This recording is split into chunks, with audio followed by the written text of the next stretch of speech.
Jaunaren bakearen pozetan, egunon senide. Gaur igandero bezala jauna dator gure etxera, gure kristau elkartera, gure herrira. Jesus lakuaren beste bazterrera itzuli zenean, jende talde haundia bildu zitzaion ondora. Eta katolikok pentsa genezake Jesus soilik guregana datorrela. Hots, beretar peto-petoak garen ontzat. Edo agian hobe, ustez behintzat, kristau izena daramagun ontzat. Jesusen joera ez da, lakuaren alderdi batean ibiltzea soilik.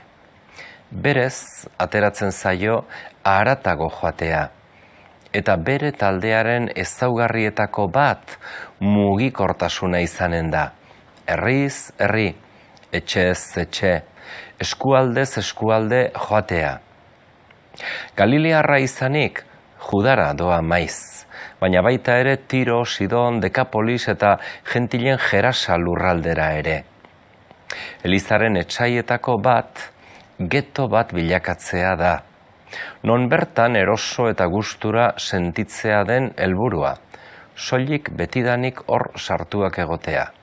Kanpokoen epaile. Jesusen asmoak ordea ez du inoiz eta inon mugarik ezartzen. Baldintza bakarra berarengan fede apur bat izatea, berarengandik zerbait itxarotea, berarekin uste honez aritzea.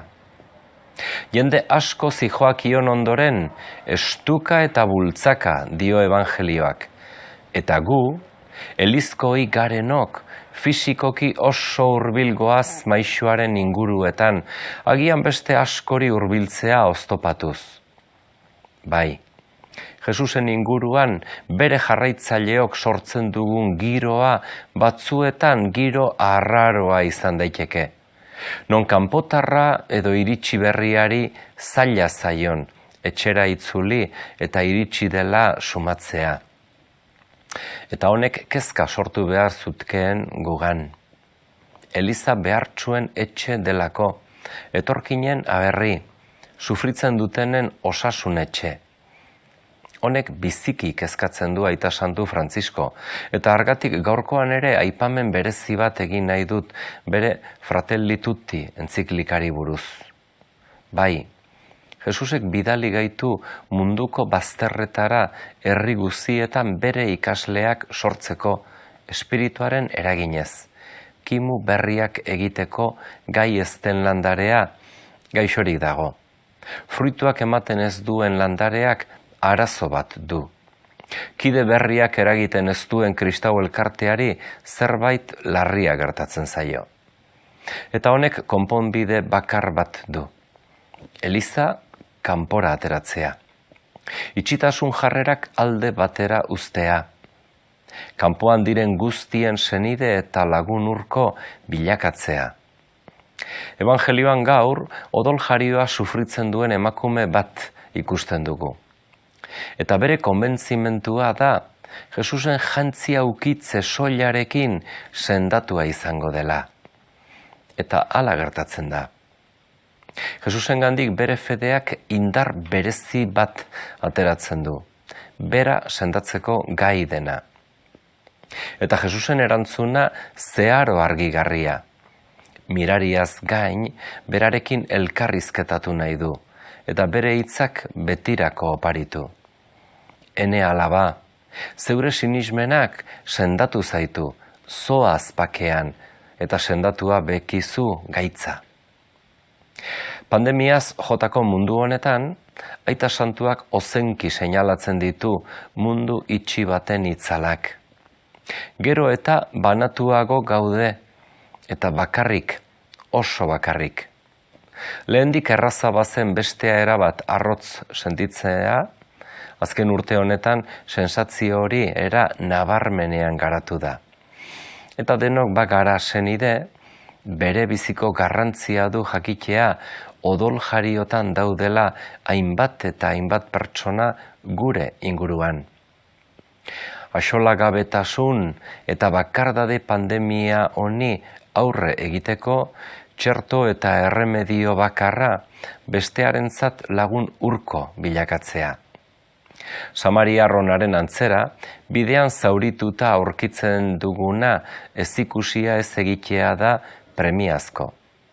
Zauritua beti behar du izan guretzako geldiune, eta ez iesbide. Zenbat pertsona, nora ezean, norbaiten bila, Evangelioko emakumea bezala senda dezakeen norbaiten bila, eta sendaketa guri dagokigu. Eman janaria gosetuei, senda itzazu eriak, jantzi biluziak, bisita gaixoak. Denok, senide izanik, hautatu beharra dago, bai ala ez. Senide edo arrotz, kristau ala kristauoiak, biozkor ala bihotzgabeak.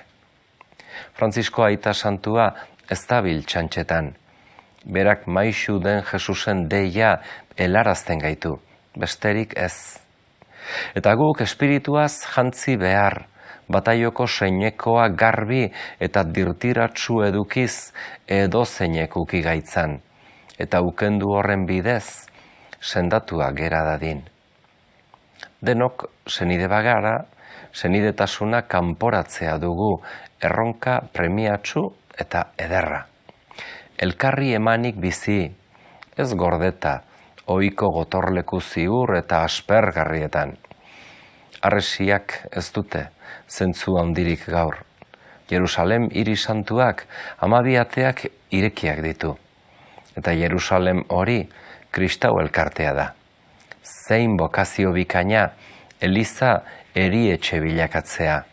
Erromesentzat ospitalea, bertan sendatu eta jan ondoren berriz jendea bizitzako bidera berriz abiatzeko. Senideok, Jainkoaren da asmo hau, eta guk berarekin batasuna jasotzen dugu, bere begirada biozkor honekin bat eginez, eta modu berri horretan jarduten.